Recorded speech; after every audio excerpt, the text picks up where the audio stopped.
Si Rysel? Ba't kaya di na siya pumapasok? Malapitan nga. Uy, Rysel!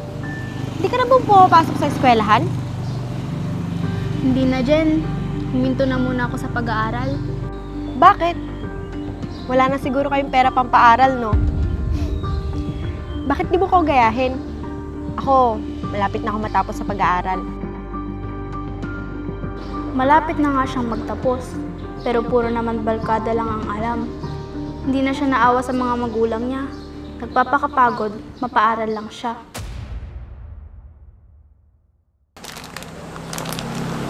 Nay, paglaki ko po, magtatayo po ako ng isang malaking negosyo dito sa atin. Talaga anak? Ano namang negosyo ang itatayo mo? Basta po, kung ano pong tatok, yun po ang ininegosyo ko. Napakabata mo pa. Pero alam mo na yung mga ganyang bagay anak. Siyempre po, Nay, napapanood ko po kasi sa palabas na madami daw pong yumayaman sa pagbebenta ng iba't ibang produkto. Naku, baka paglaki mo, laos na ang mga binibentang nilang yun. Eh di, magbebenta po ako sa mga kaklase ko, Nay. Ano naman ang ibebenta mo sa kanila anak? Una, magbebenta po ako ng mga lapis at papel. Eh, saan ka naman kukuha ng mga ibebenta mo anak? May naipon po ko, Nay, galing sa baon ko. Siguro, sapat na po yun para mag-order po sa online. Ng mga ibebenta ko po. Aba, negosyante na ang anak ko ah. Oo naman, Nay. Pangarap ko po talaga yumaman. Sige lang anak, mangarap ka lang hanggat gusto mo. Libre lang yan. Malay niyo po, Nay, yumaman ako. Aba, syempre, yan ang pangarap mo.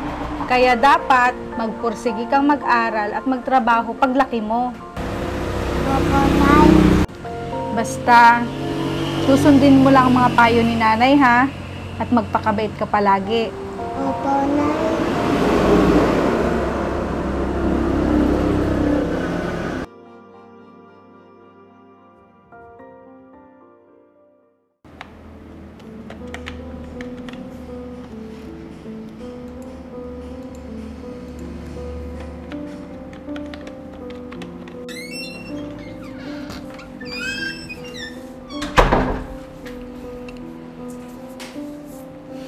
O anak, bakit hindi ka pa natutulog? O, Nay, inaasikaso ko po kasi itong business ko. Mahirap na po kasi kung iasa ko pa sa iba kong tauhan.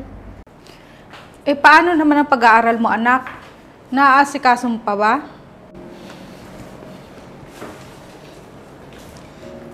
Hindi na nga po masyado, Nay. Siguro po, sa susunod na pasukan, hihinto po muna ako. Kasi kailangan kong tutukan yung business ko. Sayang naman anak, 2 taon na lang. Matatapos ka na sa kolehiyo. Di bali po, Nay. Paglalaanan ko po ng oras ang pag-aaral ko sa susunod. Ikaw ang bahala anak, diskarte mo yan.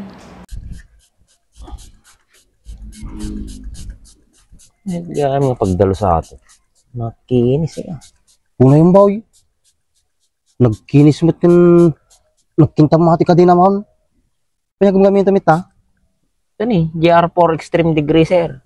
Mahit nga pangikat ko ata. Ito mangkin nga grasa. Magaling mo lang ang dilugan ko ha. Nagdalos ni. Maya nagsilingain. Nay, Mahit ah. Nanay, nagdalos na kadena na nay. may cut pa iso nay. Kulang ata, ibabad mo lang 3 minutes to 5 minutes. Sama ko kuskusin. May cut no kan. Sabi ni, nagdalos ni. Terus ka pa iso nay. Kapag kanino motor ato eh. Kanyak ah. Kaya motor mo ay. Pahatak ko na kung pagbayad ko. Sayang ay. Nagkalas mo na dating sukat mo. Di ba alay, basta tumaray. Sa bagay ah. Oh, nagkinis yun, nagsilingin na eh. Kung pa makita mo nga lang is nakadagrasa na ah. Kita mo na. Pagagatangan nga ikasta. Yung TikTok, Lazada, Shopee, da. Mabalin ng gurdor, may isa lang. Balay, basta pagbayad mo. Nagurdurak to mga raw ta gamitin mo di ka dinak. GR4 degree sir. Oh, Kita mo na eh. Magmayat buya na yan. Dalos na eh. nagkinis na rin na eh. Nandito lang naman ako palagi na handang sumuporta sa'yo. Maraming salamat po, Nay. Sige na anak, bilisan mo dyan ha, para makapagpahinga ka na rin. Opo, Nay.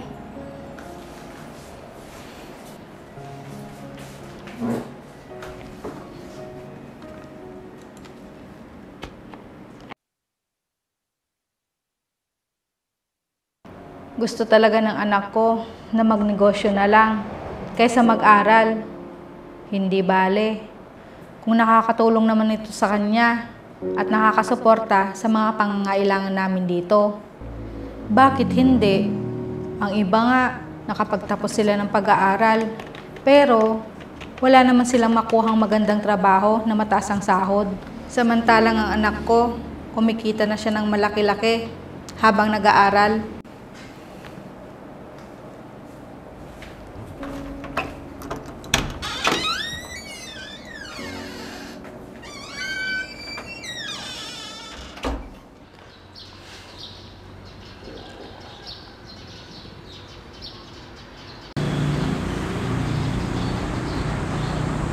Si Rysel? Ba't kaya di na siya pumapasok? Malapitan nga. Uy, Rysel! Hindi ka na ba pumapasok sa eskwelahan? Hindi na, Jen. Huminto na muna ako sa pag-aaral. Bakit? Wala na siguro kayong pera pampaaral, no? Bakit di mo ko gayahin? Ako, malapit na ako matapos sa pag-aaral. Malapit na nga siyang magtapos, pero puro naman barkada lang ang alam. Hindi na siya naawa sa mga magulang niya. Nagpapakapagod, mapaaral lang siya. Hoy, ba't natulala ka dyan? Gusto mo bang sumama sa gimmick namin nila Brian at Chris mamayang gabi? Hindi na muna, Jen. Marami pa akong gagawin. Ha? Di ba wala ka na rin namang pasok? At hindi ka na rin naman nag-aaral? Kaya sumama ka na lang sa amin. Libre ko. Jen, hindi talaga ako pwede. Marami akong inaasikaso. Ano naman kayo yung naasikaso niya? Kung ayaw mo, bahala ka. Lilibre na nga lang kita. Ayaw mo pa. Kaya nga hindi na ako pumasok. Dahil hindi ko na rin kasi maasikaso sa dami kong ginagawa. Ha? Ano naman ginagawa mo? Basta. O siya, sige na Jen. Uwi na muna ako. Mag-iingat kayo palagi. At sana, iwasan niyo muna gumimik. Kasi hindi madaling kumita ng pera. Alam mo naman, nagpapakahirap ang mga magulang mo sa paghahanap buhay. Tapos, nagpapakasaya lang kayo at nilulusay ang pera nila sa walang kabuluhang bagay. Ano ka ba, Rysel? Kailangan natin magsaya habang bata pa. Kasi minsan lang naman to. Kapag may trabaho na ako, baka madalang na lang ako makagala niyan. Sa bagay, magkaibang pananaw natin sa buhay. Tama ka dyan, Rysel. Kung ikaw, ayaw mo makapagtapos ng pag-aaral mo, sigurado ako, mahirapan kang maghanap ng trabaho. Di tulad ko na sa susunod na taon, pag natapos ang kurso ko, mag-a-apply ako sa kumpanya kung saan nagtatrabaho ang papa ko. Maganda nga yan, Jen. Sige, good luck. Sige na, alis na ako. Galing magsalita. Siya nga, huminto. Sigurado ako, katulong ang bagsak niyan.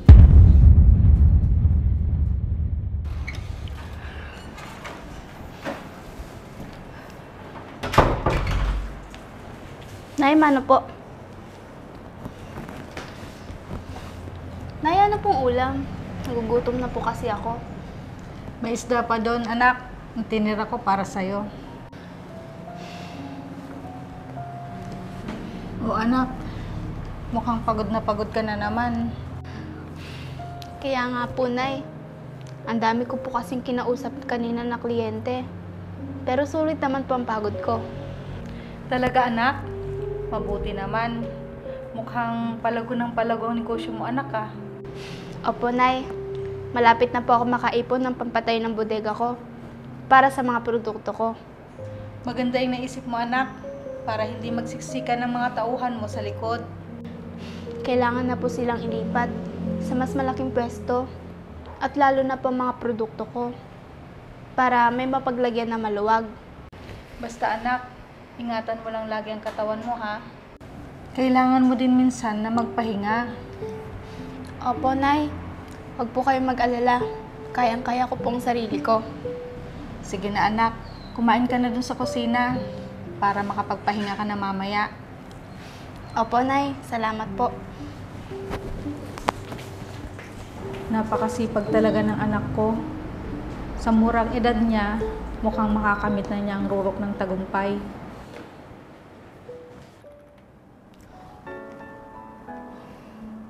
Totoo ba itong nakikita ko? Nay! Nay!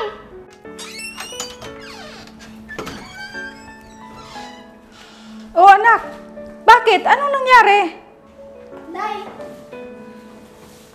Ang laki na po ng kinita ko. Isang buwan pa lang, mahigit milyon na po ang kinita ko.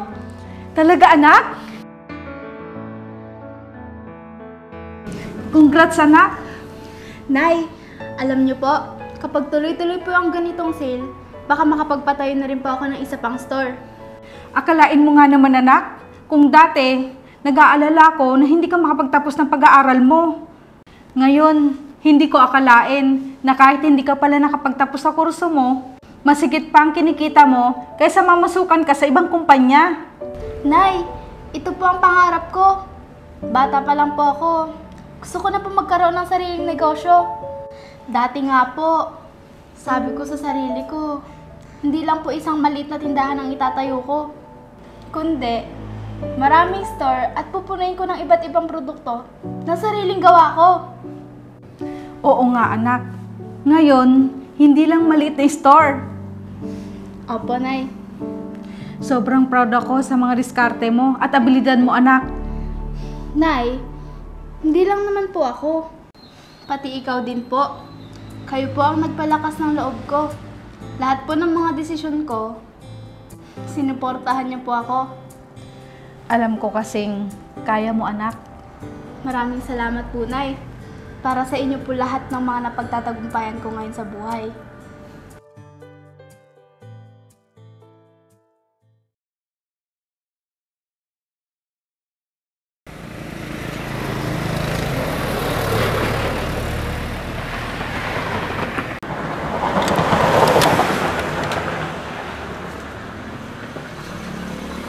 Raizel, kamusta ka na? Ayos lang naman ako din. Ikaw? Eto, naghahanap ng trabaho. Hindi ba nakapagtapos ka na ng kolehiyo? Oo, pero nahirapan ako pumasok sa mga inaplayan ko. Bakit naman? Kala ko ba papasok ka ng papa mo sa kumpanya nila? Wala na si Papa sa kumpanya nila. Na-stroke kasi siya kaya hindi na siya nagtatrabaho. Ha? Kailan pa? Kawawa naman pala si Tito. Nung nakaraang buwan lang. Hindi ko nabalitaan yun ah. Sana nakapag-abot man lang ako ng tulong sa inyo. Ayos lang yun, Raizel. Alam ko naman na abala ko sa negosyo mo. Mabuti ka pa nga kahit di ka nakapagtapos. Malaki na ang kinikita mo. Swerte lang, Jen. Siguro, pag pinagpatuloy ko ang pag-aaral ko noon, baka hindi ko natutukan ang negosyo ko. Maswerte ka nga. Tsaka alam ko naman na pangarap mo din yan. Oo. Bata pa lang ako. Mahirap lang ang buhay namin noon. Pero nangarap talaga ako na matupad ang gusto ko. Kapag may pangarap ka nga naman, pipilitin mo itong matupad. Kaya ngayon, maganda na ang buhay mo. Oo. Dahil na rin yan sa tulong ng Diyos. Kaya huwag tayong makalimot sa Kanya. Tama ka, Raizel. Sige, mauna na ako at may pupuntahan pa ako. Jen, baka gusto mo mag-apply trabaho sa store ko. Pwede ka doon. Talaga, Rysel? Oo naman. Pero sana, huwag ka magre-reklamo sa sahod mo ha. Ano ka ba? Basta may trabaho lang ako. Kasi kailangan ko din makatulong sa pagpapagamot kay Papa. Sige, hayaan mo. Ako na ang bahala sa ibang pangangailangan ng papa mo. Tulong ko na yun sa inyo. Nako, Rysel. Nakakahiya naman. Pinasok mo na nga lang ako sa trabaho tapos tutulong ka pa kay Papa sa pagpapagamot niya. Sobra na yata yon. Ayos lang na ako na ang bahala sa kanya. Jen, kusang loob ko yun. Na matulungan ko ang papa mo. Sige, kung yan talagang gusto mo para kay Papa. Maraming salamat talaga. Walang anuman, Jen. Paano? Bukas magpasa ka na ng resume sa opisina ko, ah. Sige. Salamat ulit, Rysel. Sige na, mauna na ako at ibabalita ko kay Papa na may trabaho na ako. Sige, Jen. Mag-iingat ka.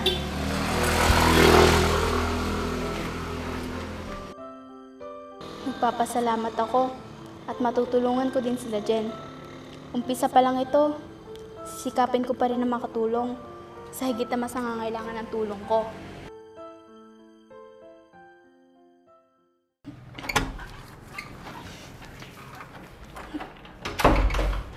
Nay? Nay? Saan kaya yun?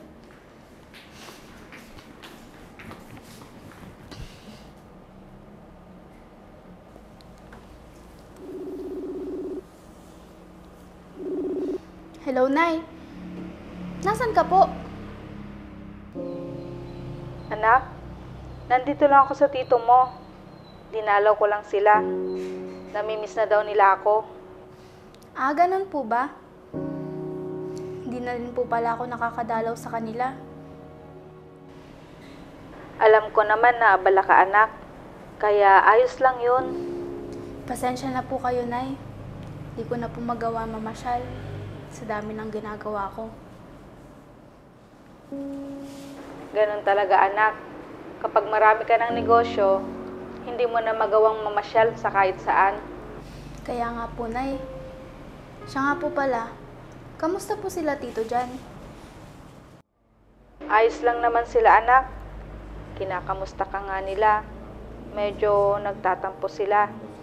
Kasi malapit lang naman sila sa atin. Hindi mo daw sila mapuntahan. Hayaan niyo po, Nay. Pupunta po ulit tayo dyan sa susunod. May sorpresa po akong bibigay sa kanila. Aba, talaga, anak? Sigurado ako, matutuwa sila sa sorpresa mo. Sigurado po yun, Nay. Sige, anak. Sasabihin ko na lang sa kanila na dadalaw tayo ulit dito. Opo, Nay. Ikamusta niyo na lang po ako sa kanilang lahat dyan. Oo, anak. Sige na. Mamaya, uuwi na din ako. Mag-ingat ka po sa pag-uwi niyo, Nay. Oo, anak. Sige po, Nay.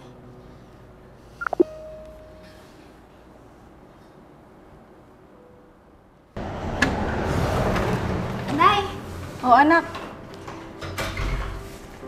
May ibabalita po ako sa inyo. Ano naman yun, anak?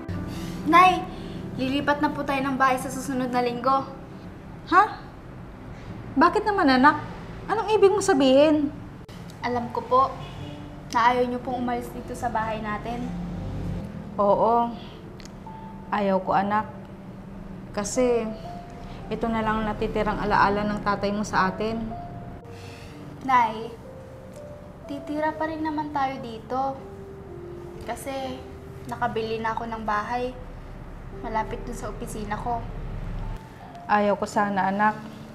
Pero kung yun ang gusto mo, ayaw ko naman malayo sa'yo. Nay, nandun po kasi yung trabaho ko ngayon. Kaya dun po muna tayo. At kung gusto niyo naman po umuwi dito, magagawa naman po natin yon. Oo, anak. Tama ka. Napakaswerte ko sa'yo. Kasi lahat ng mga bagay na pinangarap mo lang dati, Ngayon, natupad mo na. Kayo po kasi ang inspirasyon ko, Nay. Ayaw ko na po kasing bumalik sa kahirapan ng buhay natin noon. Anak, basta lagi mong tatandaan, kahit mataas nang narating mo ngayon, gusto ko, lagi ka pa rin mapagkumbaba sa kapwa mo. Kasi, pag nanatili kang mapagkumbaba sa kapwa, kahit may humila sa'yo pababa, hindi sila magtatagumpay dahil Diyos nang bahala sa kanila. Opo, Nay. At kung ano man po ang meron ako ngayon, gusto ko pong makatulong sa mga nangangailangan. Oo, anak. Hayaan mo. Tutulungan natin lahat ng mga mahihirap. Alam niyo po, Nay, magaan pala sa kalooban kapag nakakatulong ka sa kapwa mo. Oo naman, anak. Maluwag sa dibdib kapag may napapangiti kang tao. Yun naman po ang isang tutuparin ko, Nay. Ang makatulong sa kapwa mahihirap. Oo, anak.